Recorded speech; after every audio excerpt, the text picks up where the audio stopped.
আমার ছোটোবেলা থেকেই শখ ছিল একটা টেবিল ল্যাম্পের। বাসায় টেবিল ল্যাম্প ছিল না তা নয়, চার্জার লাইট টাইপ যেগুলো হয় সেগুলো ছিল, ব্যাটারি চালিত। কিন্তু এরকম একটা শেডওয়ালা ল্যাম্পের আমার বহু দিনের শখ। হলুদ স্নিগ্ধ বাতি থাকবে, ক্লান্ত হয়ে রুমে এসে এই ল্যাম্পটা জ্বেলে চোখ বন্ধ করে আধশোয়া হয়ে বসে থাকব, কিংবা রাতে ঘুমানোর আগে ল্যাম্প জ্বেলে কিছুক্ষণ বই পড়ব।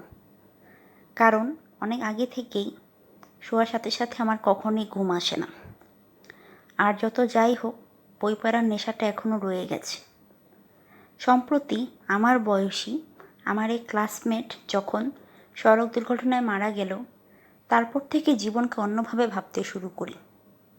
আজ আছি কাল নেই, তাই শখগুলোকে মেরে রেখে কী লাভ।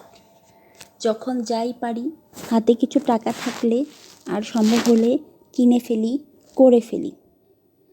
এই তো জীবন।